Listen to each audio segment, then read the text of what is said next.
Hello everyone, welcome back to my channel AG cam. तो आज मैं केमिकल थर्मोडायनामिक्स पूरा कंप्लीट कर दूंगा। डेल्टा जी एंड स्पॉन्टेनिटी के बारे में कुछ बताना है, फिर लेक्चर हमारा कंप्लीट हो जाएगा और प्रीवियस ईयर क्वेश्चंस मैं इस लेक्चर के बाद कराऊंगा। ठीक है, तो देखिए लास्ट लेक्चर में मैंने जहां ख़त्म किया था वहीं से स्टार्ट करता हूं।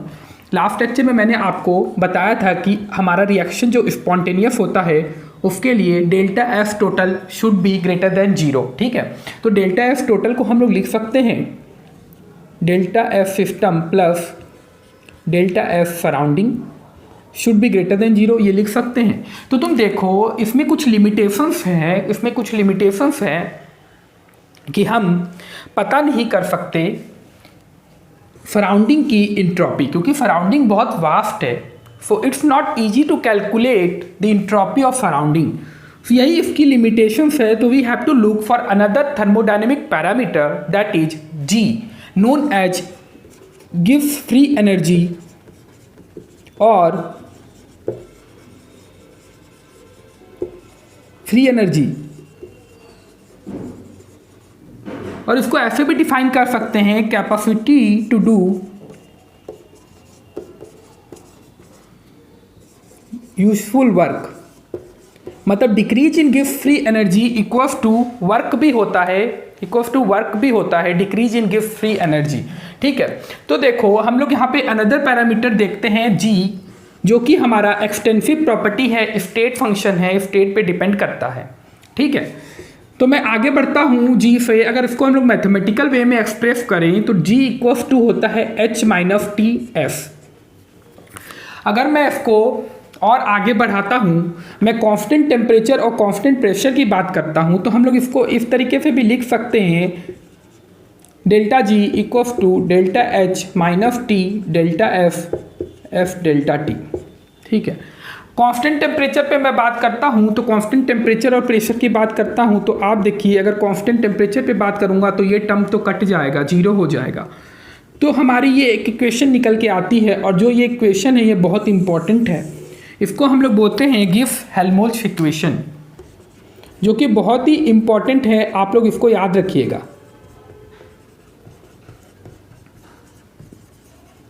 देखिए अभी 11-12 के लेवल तक की कंसेप्ट ठीक है, आज जो भी पढ़ाऊंगा 11-12 तक के लिए है। बीएससी और एमएससी वाले बच्चे के लिए कोई काम का नहीं है। मतलब कंसेप्ट है, बेसिक कंसेप्ट आप देख भी सकते हो। तो हायर मैं और कुछ कंसेप्ट बताऊंगा, हायर लेवल में बाद में स्टार्ट करूंगा। अभी मैं जितना बेसिक है वो पूरा कंप्लीट करा रहा हूं। तो देखिए ये इक्वेशन है डेल्टा जी और डेल्टा एच, और मतलब यहाँ पे क्या हो रहा है, एनर्जी फैक्टर को भी कंसीडर किया जा रहा है, इंट्रॉपी फैक्टर को भी कंसीडर किया जा रहा है।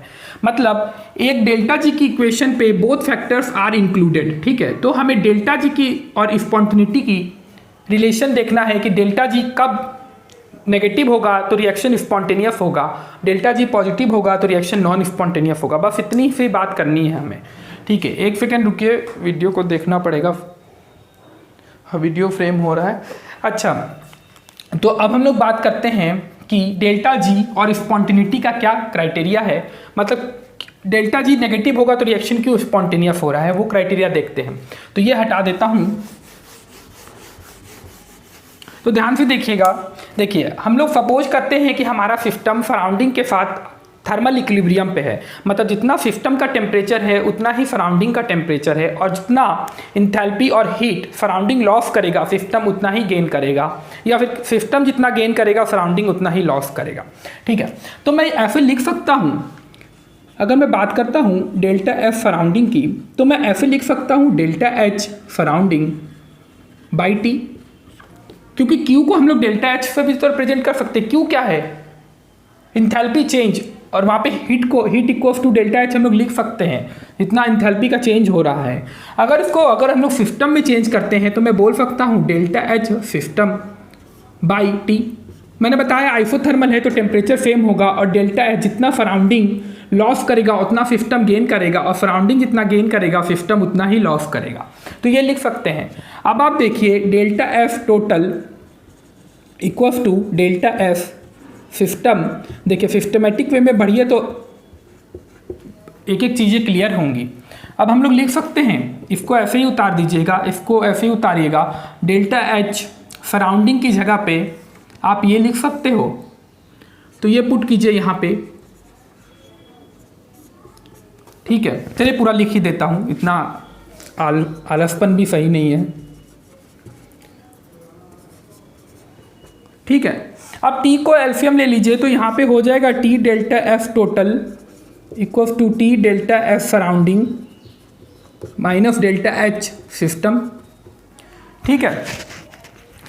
अब आप क्या कीजिए, अब आप ये इक्वेशन को देखिए, इस इक्वेशन से इस इक्वेशन को रिलेट कीजिए।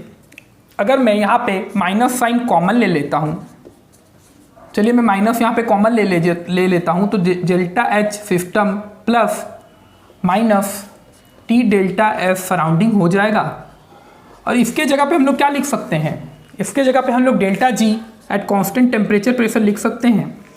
तो आप देखिए, for process to be spontaneous delta F total should be greater than 0, ये ग्रेटर देन 0 होना चाहिए, तो ये पूरा टर्म ग्रेटर देन 0 हो जाएगा। इसका मतलब minus delta G T P constant temperature pressure should be greater than 0, और नेगेटिव साइन जब यहाँ से हटाइएगा तो साइन रिवर्स हो जाता। मतलब for process to be spontaneous delta total should be greater than 0, मतलब ये पूरा टर्म जो है ग्रेटर देन 0 होगा। तो जब साइन रिवर्स कीजिएगा तो delta G should be less than 0, मतलब process to be spontaneous delta G should be negative, मतलब डेल्टा जी नेगेटिव होगा तभी प्रोसेस स्पॉन्टेनियस होगा। अब बात करते हैं, ये क्राइटेरिया है फॉर स्पॉन्टेनिटी। बात करते हैं रिवर्सिबल रिएक्शन की। अगर हम बात करते हैं रिवर्सिबल रिएक्शन की, तो हम लोग वहाँ पे देखते हैं कि दोनों ही डायरेक्शन फिजिबल होते हैं। तो ये पॉसिबल नहीं होता कि दोनों डायरेक्शन में डेल्टा जी शुड डिक्रीज, मतलब अगर मान लो रिएक्टेंट टू प्रोडक्ट जा रहा है, इसका मतलब रिएक्शन स्पॉन्टेनियस से डेल्टा जी डिक्रीज करेगा। अगर आप प्रोडक्ट से रिएक्टेंट की तरफ आइएगा तब भी डेल्टा जी डिक्रीज करेगा, क्योंकि वो रिएक्शन भी स्पॉन्टेनियस है। तो हम लोग क्या देखते हैं कि इक्विलिब्रियम पे क्या होता है, एट इक्विलिब्रियम जी जो होता है वो मिनिमम होता है, further change in G will not occurs, G में कोई चेंज नहीं होता है इक्विलिब्रियम पे। और डेल्टा जी इक्विलिब्रियम की बात करते हैं तो वो 0 होता है, वो 0 हो जाता है इक्विलिब्रियम पे। डेल्टा जी इक्विलिब्रियम देखो, जी मिनिमम हो रहा है, जी 0 नहीं हो रहा है, डेल्टा जी 0 हो रहा है, मतलब change in gives free energy at equilibrium will be 0। एक ग्राफ प्लॉट करेंगे, इसको मैं हटा रहा हूँ, एक ग्राफ प्लॉट करेंगे कंपोजिशन और जी के बीच में, तो उसमें आपको पता चलेगा कि किस लिए मैं बता रहा हूँ जी मिनिमम, ठीक है। तो देखो, अगर एक ग्राफ प्लॉट करते हैं इस तरीके का, ध्यान दीजिएगा, रिएक्टेंट ये हमारा प्रोडक्ट, ठीक है, इधर हो गया जी, इधर हो गया कंपोजिशन। तो तुम देखो क्या हो रहा है,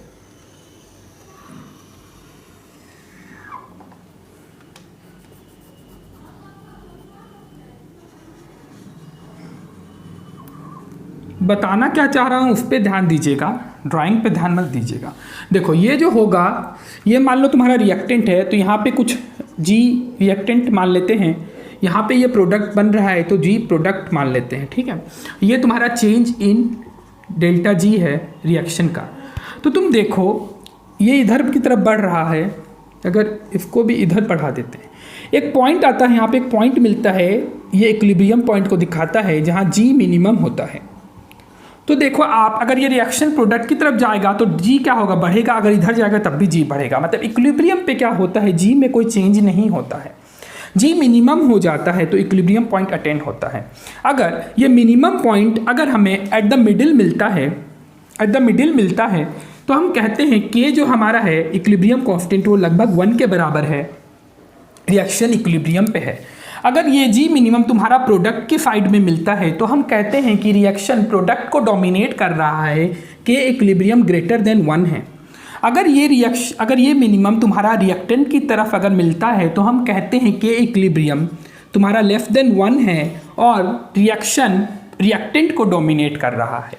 इस ग्राफ से यही पता चलता है कि रिएक्शन किधर को डोमिनेट कर रहा है, either it will dominate product side और either it will dominate reactant side. तो इससे ये पता चलता है ये जी वर्सेस कंपोजिशन ग्राफ है, हो सकता है कहीं पूछ ले आपसे, इसलिए मैं बता रहा हूँ आपको, जी वर्सेस कंपोजिशन ग्राफ है ये। बहुत कुछ आता है इसमें, बहुत कुछ पढ़ना है, बट अभी मैं बहुत बेसिक ही बता रहा हूँ जो कि आपको 11th-12th में ही चाहिए।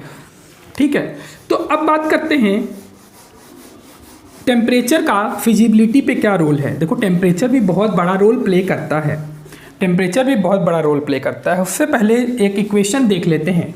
देखो delta G equals to delta G not plus, अच्छा डेल्टा जी नॉट बोले तो स्टैंडर्ड कंडीशन, वैसे ही हम लोग निकालते हैं डेल्टा जी नॉट को भी वैसे ही निकाला जाता है जैसे हम पहले निकालते थे। डेल्टा जी प्रोडक्ट की energy minus delta G reactant की energy in their standard condition. मतलब डेल्टा जी निकालना है किसी रिएक्शन का तो प्रोडक्ट का सम ऑफ प्रोडक्ट की जितनी भी फ्री एनर्जी दी रहेगी उनको प्लस कर दीजिएगा, माइनस कर दीजिएगा रिएक्टेंट से, तो हमें डेल्टा जी नॉट मिल जाता है। ठीक है, तो ये हम स्टैंडर्ड कंडीशन की बात करते हैं। अगर हमारा प्रोडक्ट और रिएक्टेंट स्टैंडर्ड कंडीशन में है तो वहाँ स्टैंडर्ड कंडीशन में बात करते हैं।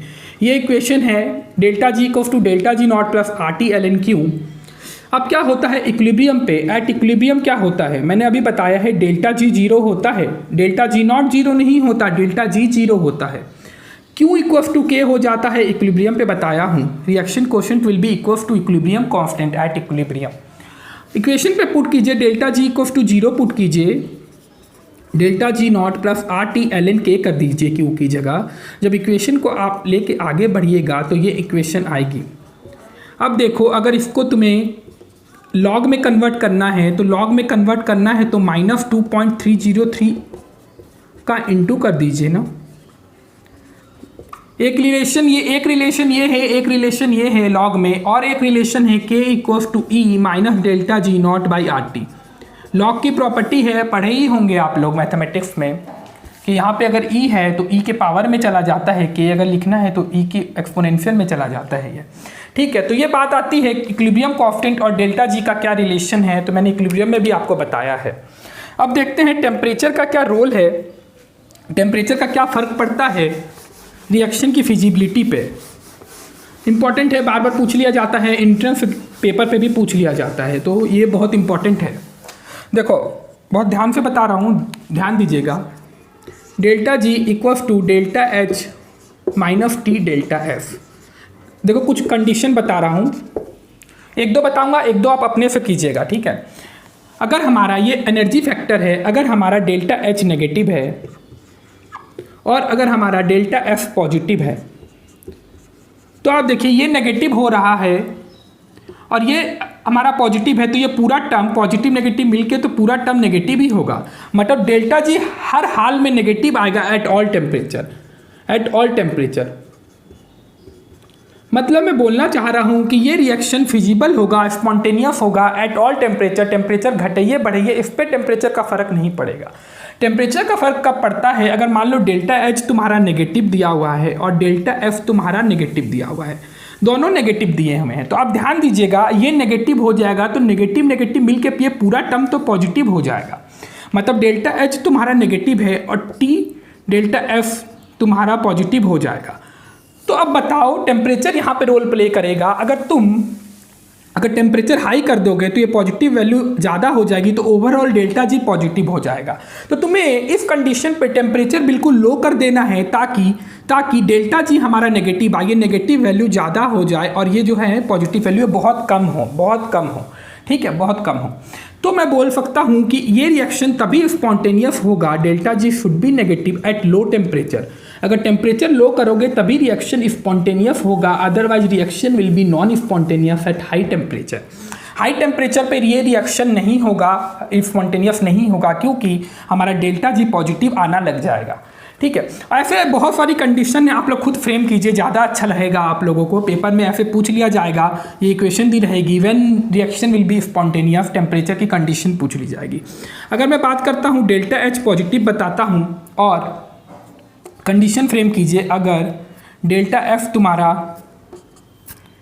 पॉजिटिव हो जाए या डेल्टा एफ तुम्हारा नेगेटिव कर देते हैं, तो देखो डेल्टा एफ पॉजिटिव हो गया है और डेल्टा एफ तुम्हारा नेगेटिव है, मतलब नेगेटिव नेगेटिव पॉजिटिव, तो पूरा टर्म पॉजिटिव होगा। Reaction will be non spontaneous at किसी भी टेम्परेचर पे बात करो, कोई भी टेम्परेचर पे बात करो, एट ऑल टेम्परेचर।